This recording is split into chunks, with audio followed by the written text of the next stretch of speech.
Саламатсыздарбы? Бүгүн дагы бир кыргыз тилин үйрөнүү сабагы менен таанышабыз. Бүгүнкү сабактын темасы дене мүчөлөрү. Бул биздин бүгүнкү сабагыбыздын планы.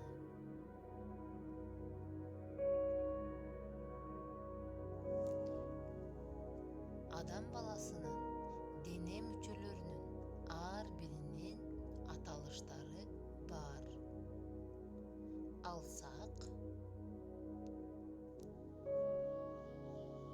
баш,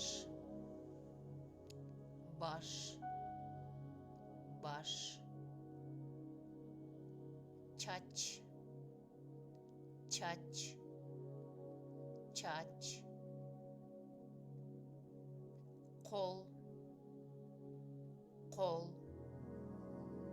кол, бут,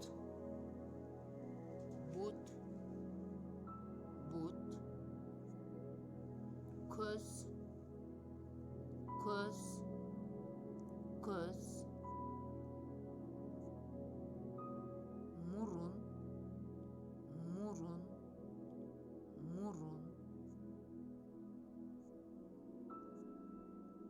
тиш,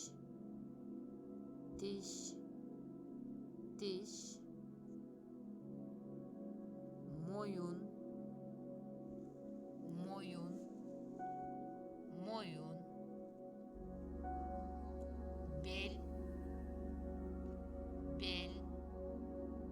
бел,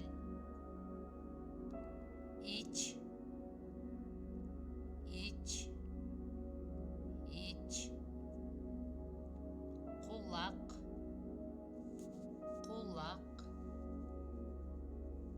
кулак,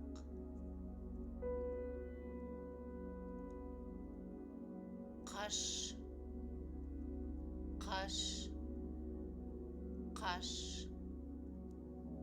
кирпик,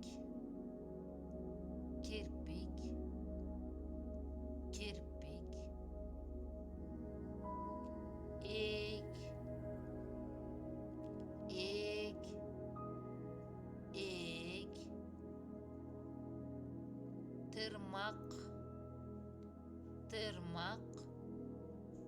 тырмак, чыканак,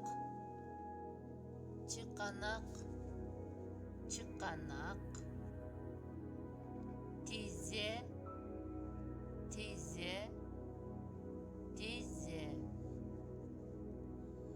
мына ошентип биз дене мүчөлөрүнүн кээ бир аталыштарын билип алдык. Анда силерге үйгө тапшырма. Төмөндөгү сөздөрдү атагыла жана өзүңөрдүн дене мүчөңөрдү көрсөткүлө. Дене мүчөлөрү: баш, чач, кол, бут, көз,